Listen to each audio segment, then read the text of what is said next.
I dyed my hair black when I was 15. It looked awful against my Casper white skin. Desperate to improve the situation before I saw my then crush at the school disco, I used colour stripper to conjure back my mocha locks. I was left with a brittle orange mess. In tears, I burst into my older brother's room and begged him to drive me to the chemist for hair dye. He jumped up and grabbed his keys. That's the kind of brother he was. 7 years my senior, gentle, wise, funny, a seriously talented artist, and always there for me. He called me sis, I called him bro. But he was a conundrum. Sometimes the lovable brother, other times someone else. He'd cross the line, then keep moving, his big brain constantly working against him. For weeks at a time, he'd stay in his room, angry and silent. He couldn't settle. A brilliant HSC result was followed by 2 full starts at university. A gallery owner offering him his first solo show precipitated another long, dark period. Nothing was good enough. He destroyed much of his own work. I moved interstate.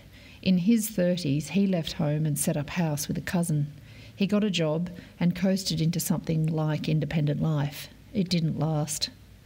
By the time I returned, he was back home, convinced he had a terminal disease.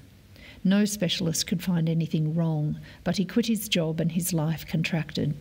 He told me he was taking something that helped. I didn't ask what. I should have. It was Ativan, the most addictive benzodiazepine. Supposedly a short-term fix, he was on it for over a decade. Then it stopped working. He spiralled. My family and I didn't know how to help. It ended with him perched on a cliff in the Blue Mountains sending us a suicide note by text.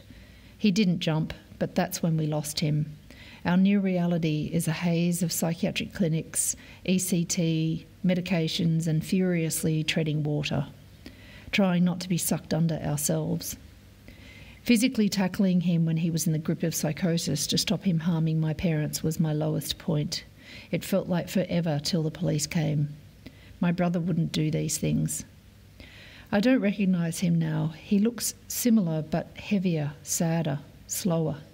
Like a clone that didn't turn out right. A pretender. Call it his soul or his essence, something vital is gone. I look into his eyes but can't find him.